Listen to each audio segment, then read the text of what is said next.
네, 지난번 김경재 총재님 모시고 했던 인터뷰가 워낙 반응이 좋아서 네. 저희가 또 다시 한번 모셨습니다. 네. 네, 어떻게 시청자 여러분께 인사 한번 해주시죠. 여러분 덕분에 네. 인사를 많이 받았습니다. 열심히 하겠습니다. 네. 네, 저희가 보는 때까지 지금 37만회 가량 조회수가 뜨거운 나왔는데, 반응. 네, 정말 인터뷰 네. 프로그램으로는 네. 정말 보기 드물게 네. 정말 그 어떤 그 주로 이제 뭐 대통령들에 대한 평가 이런 것들이 네, 네. 굉장히 많은 시청자들에게 관심을 불러일으켰던 것 같은데요. 오늘은 어떤 얘기를 주로 해주실까요? 지난번 그것 때문에 네. 가로세로 연구소 덕을 많이 본 것 같고 네. 또 제가 요새 그 유튜브 조사를 쭉 하고 있는데 다음에 자세히 말씀드리겠습니다만 20만 대의 그 시청률을 구독률을 가지고 있는 그 유튜브 채널 중에서 지난 10일 동안에 가로세로 연구소가 평균 하루에 1,700명 이상의 구독을 확보했어요. 굉장히 올랐더라고요. 놀랐어요. 네. 혹시 나도 그게 조금 그럼요. 모르겠어요. 왜냐하면 1시간이 좀 넘는 인터뷰였는데 1시간 33분 보니까. 근데 진짜 시간 가는 줄 모르겠다. 너무 재밌었다. 특히 총재님이 또 그 성대모사, 성대모사가 너무 재밌었다라는 반응이 너무 좀 뜨거워가지고 저희가 좀 다시 또 모셔야겠다 이렇게 좀 됐습니다. 그럼 어떻게 뭐 그 문재앙이라는 그 그러니까요. 말을 네. 우리 김 총재님께서 제일 먼저 만들었다 이런 얘기가 있던데 그런데 어떻습니까? 자꾸 제가 그것 네. 때문에 네. 그 오해를 많이 받는데 뭐 오해 받아도 관계는 없습니다만은 제가 국회 그 행정안전위원회에 네. 가서 진선미 의원이 뭐 표창원 의원 이런 사람하고 논전을 벌였는데 누군가가 제게 질문을 그렇게 했어요. 네. 문재인 후보가 대통령이 되면 이 나라에 정치적 재앙이 올 거라고 그러는데 당신이 지금도 그렇게 생각하느냐고 해서 그때 그렇게 생각하는데 지금도 변함이 없습니다. 네. 그랬거든. 그러니까 그 말을 들은 시청자들이 라이브로 나갔거든요. 문에다가 재앙을 해서 문재앙하고 붙인 겁니다. 제가 만든 건 아닌데 물론 그 단초를 제공해 주셨네요. 그런 셈입니다. 네. 그러니까 결국은 그 문재앙이라는 별명의 원조 어떻게 보면 그 김경재 총재님의 그 인터뷰 뭐 때문이다. 그런 예측이 지금 맞아 들어가고 있지 않습니까? 그래서 자꾸 그러는 거예요. 네. 그래서 네. 김경재가 별명을 만들어서 그렇게 욕을 먹는다 그러는데 욕 먹을 질 안 하면 되시는 거지. 제가 원래 별명을 잘 만듭니다. 근데 어떻게 지금 이 현재 정치 상황, 이 현 정국에서 제일 큰 과제가 뭐라고 보십니까? 경제 문제하고 통일 문제죠. 네. 근데 경제 문제는 회복 가능성이 없는 것 같고, 네. 그래서 소득 주도 성장, 소주성 이것을 폐기하지 않는 한 근본적인 방법이 없습니다. 잘못된 진단을 하고 있는데 뭐 아무리 거기에 따른 대책 아무리 내놔봐야 안 되는 거죠. 전반적으로 바꾸지 않으면 안 되는 네. 것이고 또 하나는 이제 대북 문제에 대해서 약간의 탈출구가 보인 것처럼 보이는데 그러나 지금 문제는 그 양행위의 당사자인 트럼프는 자기 11월 대통령 선거를 겨냥해서 그것에 맞는 인기 전략을 하고 있는 거거든요. 그러니까 너무 일희일비해서는 안 된다. 그리고 역대 모든 대통령이 뭐 심지어 저 박정희 대통령부터 그럽니다. 7.4 공동성명, 뭐 노태우의 뭐 한반도 통일 방안, 김대중의 햇볕 정책 이 모든 것이 전부 북한에 의해서 사기당한 겁니다. 약속을 다 하고도 나중에 그 자리에 안 지키니까 결국 이쪽 대통령이 거짓말하는 게가 되기 때문에 지금 김정은이가 뭐 이러쿵저러쿵 하는 걸 가지고 그냥 갑자기 통일이 다 온 것처럼 하는 것은 너무 목가적인 환상이라고 생각합니다. 자, 아무래도 이제 그 자유한국당은 어떻게 보면 이제 총선이 얼마 남지 않았습니다. 결국은 이제 그 탄핵 때 지난 2016년과 2017년의 그 탄핵 이슈가 어쨌든 자유한국당에게 있어서는 어떠한 좀 논란이 될 수도 있을 것 같은데 그 부분은 어떻게 보십니까? 나는 이 탄핵 문제에 대해서 제 기본적인 발상은 물론 저는 현재까지도 박근혜 캠프 쪽에 있는 사람으로 되어 있습니다. 거기서 마지막 소위 벼슬을 했으니까. 그런데 탄핵에 대한 책임은 경중의 차이는 있지만은 나는 쌍무적이라고 생각합니다. 그래서 탄핵은 우리가 모두가 다 탄핵을 당했다. 이런 입장을 가져야 한다고 생각하고 그리고 지금 목전에 있는 선거 문제에 이 탄핵을 감행해서 60이며 그 탄핵을 결사적으로 반대했던 나머지 사람들 간에 진정한 의미의 화해가 있지 않는 한 선거는 보나마나 하다. 그렇죠. 네. 나는 이렇게 생각합니다. 네. 그리고 이제 정말 민족적 화해, 역사와 국민에 대한 사죄의 제도를 만들지 않으면 이거 적당히 말해가고 통하지 않고 네. 자유한국당의 입장에서는 기득권을 가지고 있으니까 네. 뭐 한다고 어물어물 인재 영입하는 척 하다가 안 되면 뭐 그만두라. 우리는 기득권이 있으니까 적당히 지금부터 뭐 한 1, 20석 적어지거나 네. 아니면 현상 유지하거나 해도 나의 정치적 이익은 가질 수 있다. 네. 이렇게 생각하거든요. 네. 네. 그렇게 되면 결국 이 폭민 정치, 이 문재인의 정치는 막기 어렵지 않을까. 제가 폭민 정치라는 말을 쓰는 것은 그 허버트 사이먼이라는 하버드 교수가 관심 경제론이라는 이코노미의 문제가 있는데 어텐션 이코노미라고 하는데 이 소셜 네트워크가 발전하면 세력을 가진 집권 세력이 막대한 거짓 정보를 만들어서 사람을 돌게 만들어요. 네. 그래서 자기들은 천사의 대변인을 생각하고 네. 상대편은 악의 그렇죠. 무리 새끼로 몰아가고 우리만 정의롭다라고 생각하는 거죠. 완전히 그렇게 네. 만들어가지고 살면 사람들이 넘어갑니다. 네. 대표적인 예가 1832년에 바이말 공화국 때 네. 히틀러가 바이말 공화국에 있는 법률과 헌법 개정 그 절차를 그대로 따라가지고 히틀러 독재를 만들었어요. 네. 선거에서 당선돼서 네. 독재했죠. 네. 그리고 그 사람이 워낙 선전을 근사하게 했기 때문에 괴벨스, 괴링 이런 사람이 했기 때문에 당시에 독일의 그 압도적인 그 종교 네. 카톨릭이 많이 넘어갔어요. 네. 네.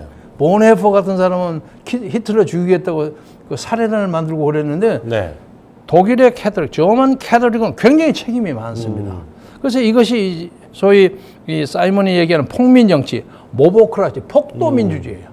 막 밀어버리면 그래서 이런 것 때문에 우리나라가 벌어지면 앞으로 뭐 국회의원 선거나 대선이나 간에 드루킹도 수없이 나올 것이고 네. 킹크랩 있죠? 네. 킹크랩도 수백 개 나올 겁니다. 네. 킹크랩이 뭐 엄청나게 공헌이 되겠죠. 그리고 네. 이제 막 개표하다고 해서 발표하면 개표 엉터리도 하면 엉터리 조사는 또 몇 년 하고 네. 이런 문제를 모든 것을 막기 위해서는 탄핵파와 탄핵 반대파 간의 진정한 의미의 그 화해, 네. 사죄 이것이 있지 않으면 불가능하다고 생각하고 말 그대로 화해, 사죄를 하려면 네. 어떻게 보면은 사죄가 선행돼야 화해가 되는 거 물론이죠. 아니겠습니까? 네. 근데 지금 보면 물론이죠. 그 바른정당 복당파들은 지금 분위기상 사죄할 분위기는 좀 아닌 것 같아요. 이거 어떻게 풀어야 되겠습니까? 그러니까 사죄 안 하고 계속 버틴다. 네. 그랬을 때 이제 어떻게 하냐고 네. 이제 지금 그런 그런데 상황입니다. 만약에 그렇게 될 경우에는 네. 국민들이 그러니까 대부분의 자유민주주의를 주장하는 사람들이 그렇게 생각할 경우는 새로운 정당을 창설하는 움직임이 불가피할 겁니다. 네. 그리고 이제 그 새로운 정당이 설사 큰 성공을 거두지 못할지언정 네. 그래도 결국 역사는 그 세력에 의해서 끌어갈 가능성이 더 많다. 네. 이렇게 봅니다. 그래서 이제 문제는 핵심이 이제 황교안 대표인데 그러네요. 저도 뭐 며칠 안에 혹시 시간이 있으면 만날 가능성이 있습니다만 네.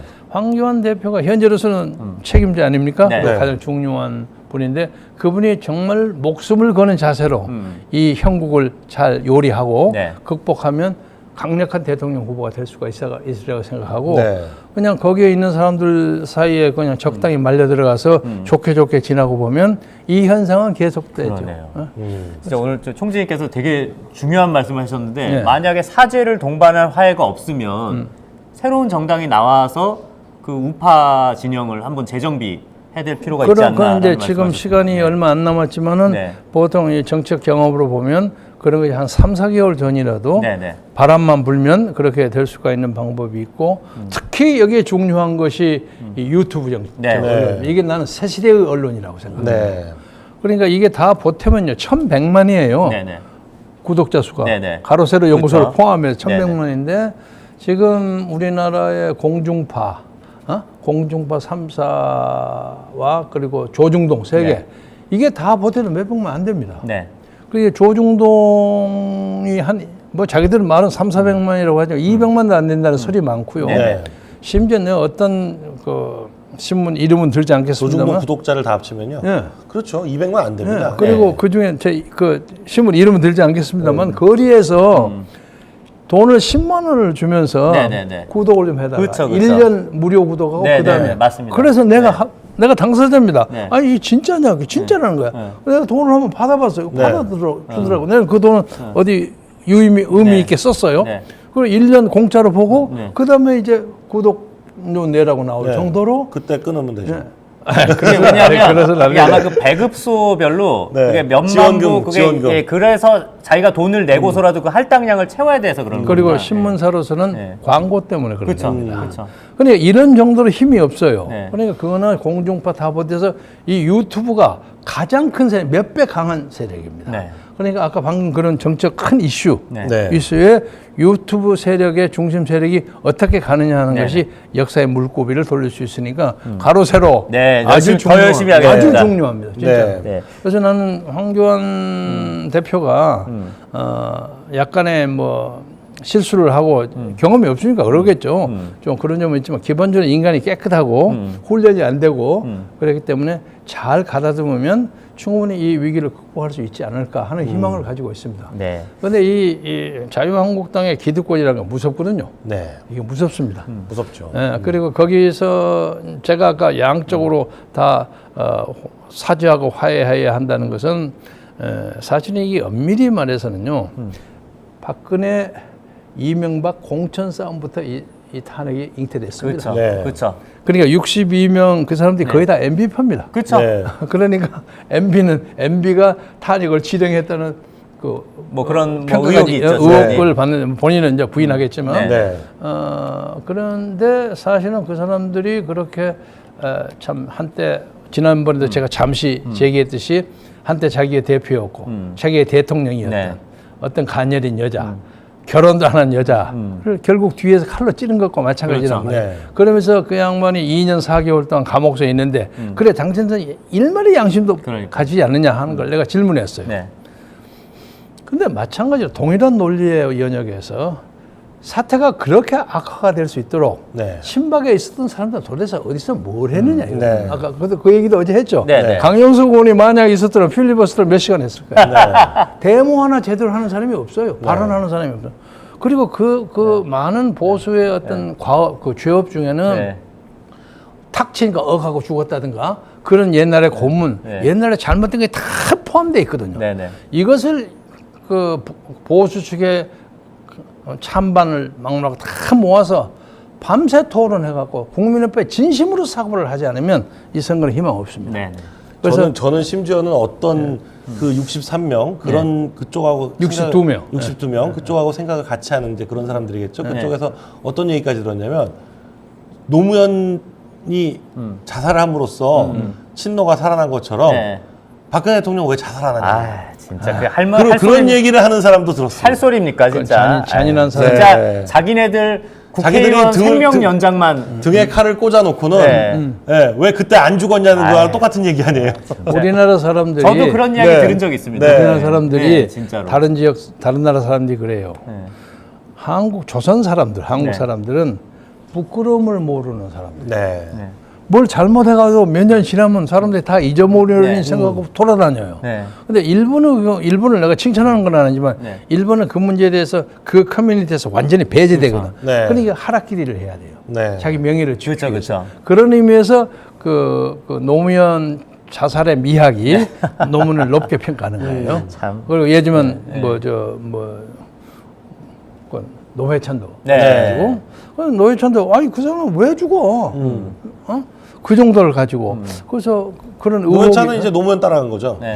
자기 그렇게 해야 자기도 다시 살아날 수 있고 자기 그 세력도 살아날 수 있다 이렇게 생각한 거예요. 그래서 저는 가끔 엉뚱한 얘기입니다만은 종교라는 것이 예수 그리스도는 아니지만 일반의 그 유사 종교 중에 그 만드는 것이 그 사람을 이용해서 만드는 그런 종교가 많지 않는가. 리차드 도슨이라는 사람이 만들어진 신이라는 책이 있습니다. 유명한 책이에요. 리차드 도킨스. 도슨이야. 도킨스입니다. 도킨스가? 리차드 도킨스. 신이 인간을 만드는 것이 아니라 인간이 신을 만드는 인간이 신을 만드는 그 말이 참 그러네요. 실감이 돼요. 자, 이제 어떻게 보면은 어떻게 보면 대한민국 정치사의 어떻게 보면 산 증인이십니다. 총재님. 어떻게 보면 옛 민주당 옛 민주당은 이제 신익희 조병옥 선생이 하셨던 그 민주당과 김대중 시대의 민주당은 좀 다르다. 뭐 이게 무슨 말씀이신지 좀 설명해 주시죠. 아니, 원래 민주당은 한민당에서 나왔죠. 네. 한민당에서 나왔는데 신익희, 조병옥, 나운영 그 국회 부의장 쭉 나와서 네. 김명삼, 김대중까지 왔어요. 네. 그러니까 중도 우파입니다. 네. 그런데 김대중 대통령 때 남북 교섭이라는 심각한 역사적 사건이 있어가지고 네. 네. 그 주변에 좌파들 참모가 탁 운집을 하게 돼서 네. 그 양반이 좌경을 좀 하게 된 거죠. 네. 결과적으로는. 그래서 지금 그 좌경이 김대중을 지나고 나니까 노무현, 문재인으로 와버리니까 이제 완전히 가버린 좌파 거예요. 정당이 되버린 그래서 현재 더불어민주당은 네. 옛날에 우리가 생각했던 조병옥과 신익희 민주당이 전혀 아니고요. 네. 제가 이쪽에 왔을 때 하나가 한강옥 세 사람하고 같이 왔을 때 민주당의 중앙당 참모 12,000명을 우리가 이쪽으로 데리고 네. 왔어요. 중도 우파. 네. 그래서 거기에는 김대중의 조카도 있었고 그 누님 아들. 네. 그리고 김대중 대통령 평양 갔을 때 수행부장인데 김정기 부장이라고 했죠. 그 사람들 네. 다 이리 왔어요. 네. 왜냐면 NLL을 하는 식으로 그렇죠. 해가면 안 된다. 네. 근데 그 사람들이 다 묻혀버렸어요. 네. 다 묻혀가지고 YS 세력은 그나마 좀 있잖아요. 네. 홍준표도 그러고 김무성이 서청원 이게 다 YS인데 네.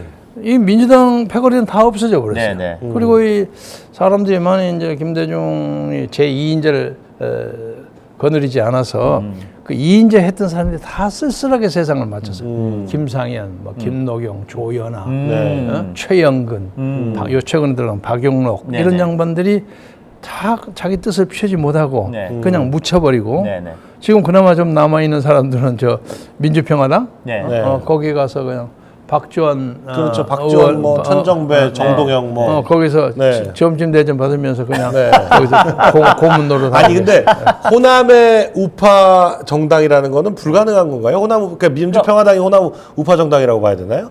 아니, 근데 원래 새로 나와야죠. 네, 그러니까요. 네. 왜냐하면 원래 예전에 박정희 대통령 때만 해도 원래 호남 분들이 지난번도 얘기해 주셨지만 원래 호남 분들이 원래 박정희 대통령을 많이 지지하고 그랬었는데 어떻게 보면 김대중 후보랑 이제 경쟁 구도가 되면서 많이 이제 넘어가긴 했는데 그럼에도 불구하고 요새도 항상 보면 주로 이제 뭐 더불어민주당 이쪽이 좀 압도적인 투표율이 나오잖아요. 지난번에 안철수 바람이 불어서 많이 깨지긴 했죠. 네. 그러나 안철수 바람은 이제 잦아든 것 같고 네. 그러나 그 전까지 호남에는 적어도 10% 정도의 네. 소위 이 자유민주 세력이 네. 항상 있었습니다. 네. 항상 10% 정도 있었습니다. 네. 그리고 박근혜 대통령 때도 네. 6, 7, 8 정도까지 떨어졌는데 네네. 10% 두 자릿수를 좀 확보했습니다. 네네네. 확보했기 때문에 자유민주 세력이 좋은 프로그램과 좋은 패러다임을 제공하면 충분히 거기도 보수와 자유민주 세력의 터가 마련될 수 있다. 아니 그러니까 그 더불어민주당은 뭐 누가 뭐라 그랬는지 호남 정권인데 네네. 그 자꾸 이 호남 후보로서 그 표를 확장성이 없으니까 그러니까 영남 후보를 대통령 후보로 시켜서 노무현도 마찬가지고 그렇죠. 문재인도 문재인도 마찬가지고 그렇고. 노무현 문재인은 본인들은 부산 정권이라고 생각하지만 누가 봐도 사실 이거는 호남의 대부분의 인재풀이나 대부분의 표가 호남에서 나오기 때문에 안타깝죠. 네, 그렇기 때문에 호남 정권이라고 봐야 되는데 그러면 그 영남에서는 호남 후보를 뭐 써서 이렇게 하는 그런 방법도 역발상 있을 이런 수 거는 불가능할까요? 그것도 충분히 가능하죠. 네. 가능하다고 그러는데 저는 이제 김대중 대통령과의 인간관계 지난번에 좀 말씀드렸지만 사실은 제가 미국에서 돌아와 가지고 이 양반이 평화민주당이나 아주 한미한 정당을 만들어서 한심한 정당이에요. 네.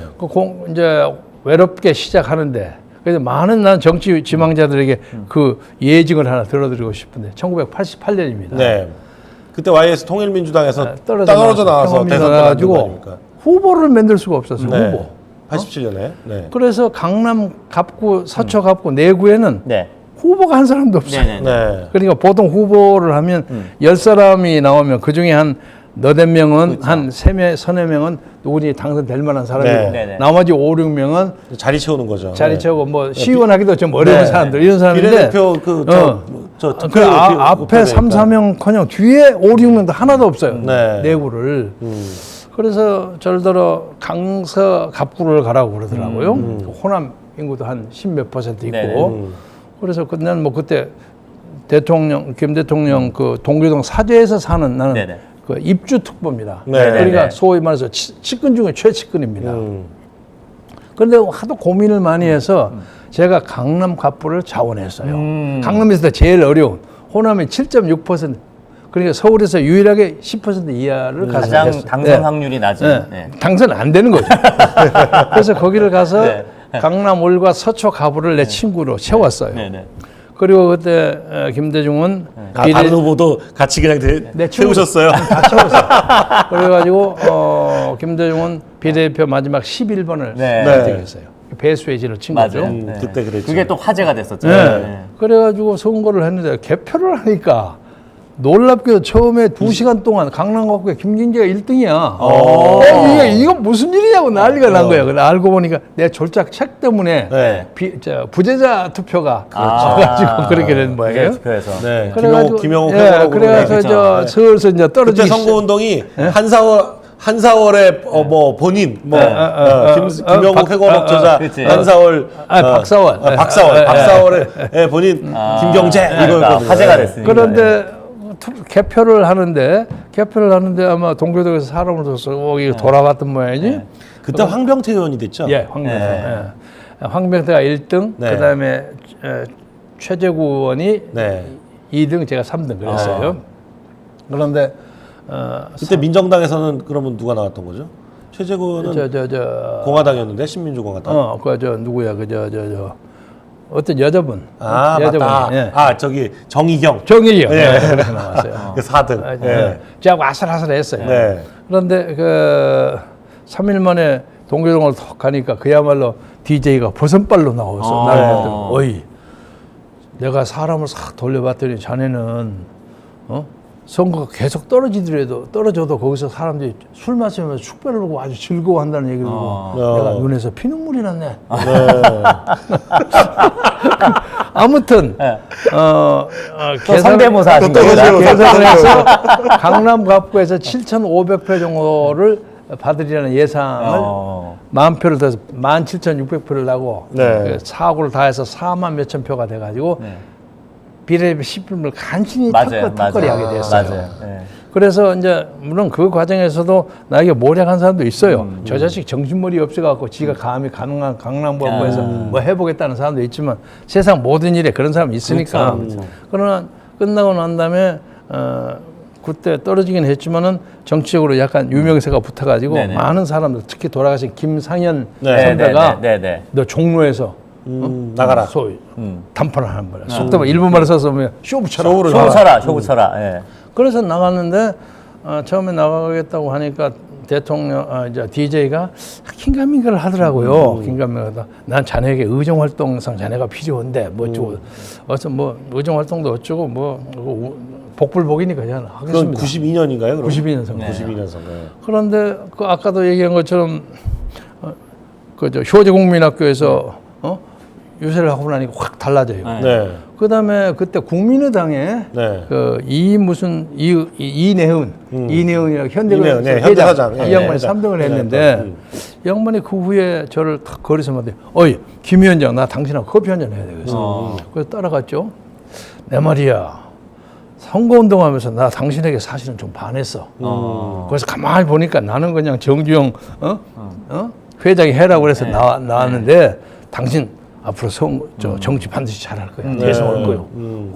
아니 격려를 해주더라고요. 근데 그때 2등 하신 건가요, 그러면? 나는 2등하고 1등은 누구였죠? 이정창이가 됐다. 이정창. 근데 이정창이 선거 부정으로 내가 그걸 하다 보니까 자기가 불안하니까 DJ 쪽에 가서 그쪽으로 들어가 버렸어요. 그러니까 DJ가 그리고 나중에 이제 국정원장 하고 그랬죠. 그렇죠. 그래가지고 이제 그때 뭐 대선 자기가 나간다고 뭐 새한국당인지 뭐 하다가 이제 갈 데가 없으니까 이제 뭐 그리 간 만들고 거예요. 막 그래가지고. 그런데 이제 그때 지방자치 선거에 종로 구의원이 12명입니다. 12명을 내가 전부 다 모아놓았는데 이걸 전부 다 교체하겠다는 거예요. 그래서 내가 미국을 가기 전에 DJ 옆에 가서 아니 선생님 이거 실컷 뽑아놨는데 이 사람 이렇게 하면 민주당에 누가 민주당 간말 들고 뭘 하겠습니까? 그러니까 그래 그 말이 되네. 내가 이종찬이한테 얘기할 테니까 이종찬이하고 담판을 하소. 그래서 이제 밥을 먹어서 막 착성을 치면서 싸움을 하고 6대6을 하기로 했어요. 자기가 6명, 내가 6명. 네. 딱 나눠놓고 갔는데 그럼 저는 이제 미국 갑니다. 정치 포기합니다. 그리고 딱 갔는데 나중에 내가 지켰던 6명 중에 3명이 탈락이 돼버렸어 또. 이 사람들이 전화가 와서 미국에서 전화가 네. 아니 위원장님 우리를 또 쫓아내버렸습니다. 그러니 뭐 이종찬한테 전화할 수도 없고 자기는 뭐 불가피하 됐어. 그러니까 6대6이 9대3이 됐어요. 그러네요. 그래 나한테 선거를 하니까 어떻게 되는지 알아요? 어떻게 됐어요? 제가 추천했던 3사람만 되고 다 떨어졌어요. 3대0이 됐네. 그렇게 됐어요. 그러니 선거를 이기겠습니까? 그 다음에 이명박이 거기 들어왔잖아요. 네. 이명박하고 붙어가 졌죠. 95년 그러니까 1회 지방선거를 얘기했었거든요. 그러니까 이명박이 됐는데 이명박이 나중에 96년 선거법으로 걸렸죠. 선거법으로 물러났어요. 물러나서 그게 보궐선거를 노무현이가 왔는데 내가 노무현 유세를 해준 거예요. 왜냐면 내가 종로 바닥을 확 끼고 있으니까. 그래서 노무현이가 그때도 노 대통령 나에게 참 신세를 많이 졌다고 수십 번 그런 적이 있어요. 지난번에 얘기했을 때 내가 친하다 그러지 않았어요? 그런 적이 있었는데 미국에 가서 한 3개월 동안 딱 버티고 앉아있으니까 이제 DJ가 좀 미안했던 모양에 전화가 몇 번 왔어요. 자네 거기서 뭐하고 있어 이 사람아. 할 일이 많은데 어쩌고 해갖고 불러가지고 제가 이제 마진 못해서 솔직히 말해 미련도 있고 그래서 돌아와서 그 다음에 96년에 고향으로 갔어요. 고향으로 갔는데 내가 2번 실패하지 않았습니까? 강남에서 신정치 1번지 구정치 1번지 2번에 실패한 강남과 종로 상처받은 탕아라고 할까? 저를 고향에서 따뜻하게 맞이해가지고 90.8%라는 최고 득표로 저를 당선했어요. 선거 운동을 할 필요도 없는 거죠. 돈 3천만 원 가지고 왔죠.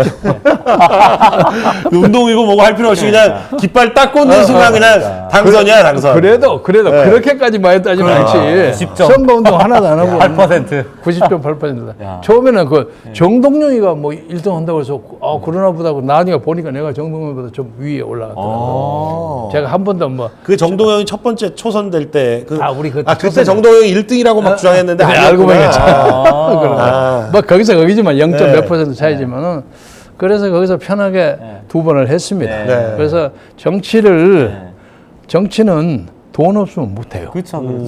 그래서 아무리 재능이 많이 있어도 기본적인 바탕이 없으면 못 합니다. 그래서 이 나라가 난 대통령도 그렇지만 대통령을 해야 할 사람이 대통령을 해야 되는데 할 만한 자격 있는 사람들은 대통령이 접근을 못해. 못하죠. 이게 문제예요. 그러니까. 우리나라에 돈이 없으니까. 돈도 없고 조직도 그러면 수많은 노력과 수많은 자금과 불태전의 끈기와 용기 이런 게 필요한데 정말 미국에서는 정치하기 쉬워요. 오바마 보세요. 로스쿨 나와가지고 시카고 근처에서 인권 변호사로 몇 년 왔다 갔다 하다가 아무 경력 없습니다. 그래가지고 아무 없다가 대통령 떨어진 거 컨벤션 민주당 전당대회 가서 15분 동안 연설을 했는데 사람들이 다 반해버렸어. 그리고 갑자기 세네터가 됐어요. 그리고 세네터 한 번 하고 그냥 바로 그것도 임기도 채우지도 않고 그냥 대선 나가서 바로. 그러니까 오바마가 미국에서 당선됐다는 것은 우리나라에서는 저는 불가능한 일이에요. 우리나라로 말하면 저기 피지 공화국에서 나온 어떤 애가 와가지고 한국하고 좀 관계가 있는 한국 어머니 아버지하고 관계 있어서 여기 와서 한국에서 이제 머리는 좋아하고 좋은 대학 나와가지고 오물오물 변호사 시험 합격하다가 후루꾸로 해갖고 후루꾸해서 미안합니다. 그래가지고 대통령 된 거예요. 한국에서는 아마 앞으로 한 50년 100년 안에는 불가능할 겁니다.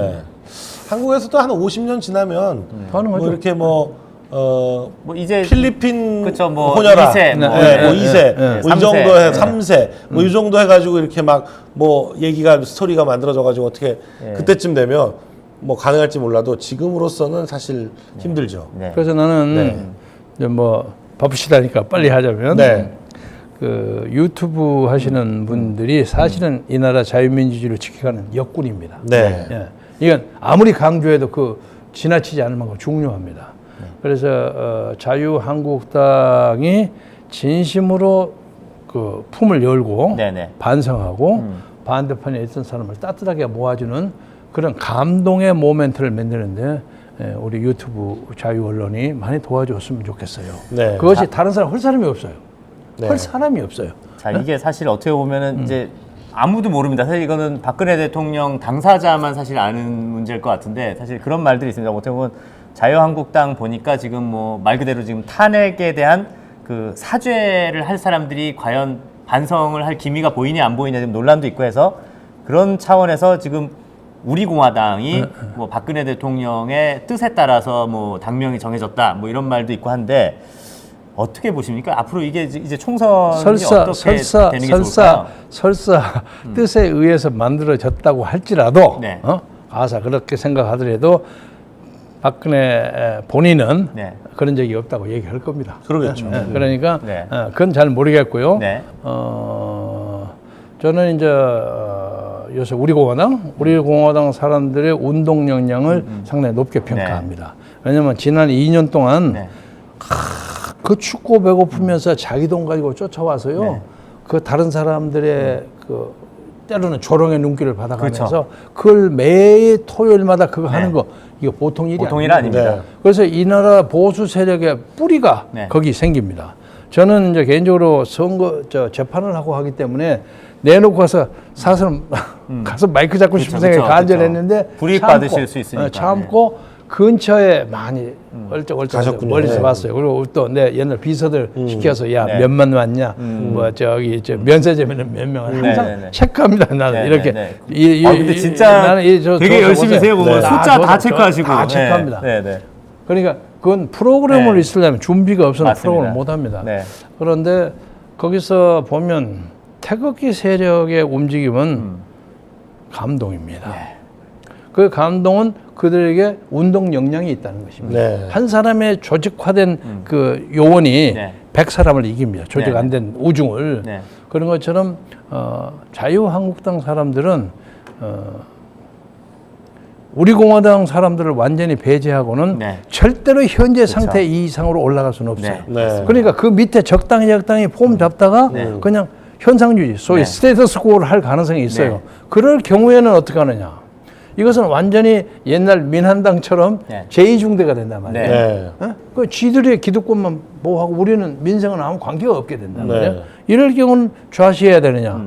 좌시해서는 안 된다고 봅니다. 그래서 나는 아직도 현재 거기 지도부를 맡고 있는 황교안 대표나 이런 사람들에게 기대를 겁니다. 요새 보니까 연락은 안 오셨어요? 한번 좀 보자고. 그거는 이제 노코멘트 하고. 이 말은 아니 요새 지금 좀 이렇게 경제 언론들을 다 독대라든지 커피타임 뭐 식사 뭐 이런 식으로 해서 노코멘트라는 거는 뭐 알겠습니다. 아니 지금 어떤 뭔가에 부딪혔거든요. 벽에 부딪혔습니다. 왜냐면 지지율도 딱 어느 선에서 지금 멈추고 오히려 떨어지는 상황이고. 그런데 당내 그런 어떤 그런데 그 양반은 내가 지난번에 가로세로 연구소에서 했던 그 1시간 33분짜리 일을 다 보셨을 거예요. 대충 내 의견을 알고.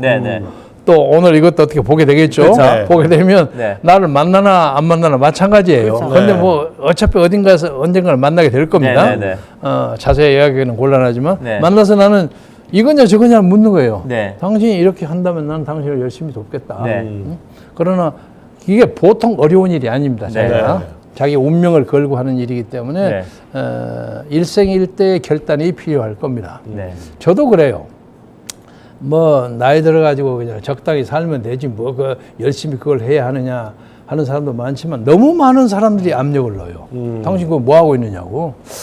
그래서 기회가 있다면 만약에 그걸 치고 정리할 그 용기나 배짱이 없다면 다른 사람 시키면 돼요.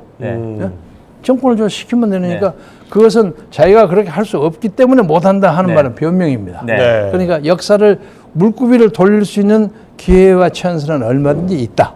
이것을 얘기해 드리고 싶고 우리나라가 마무리하면서 말씀드리자면 잘 아시겠지만 이렇게 압구정도 이렇게 와보고 미사리도 가보고 슬슬 돌아다녀 보면 나라가 몇 년 사이에 무지하게 좋아졌어요.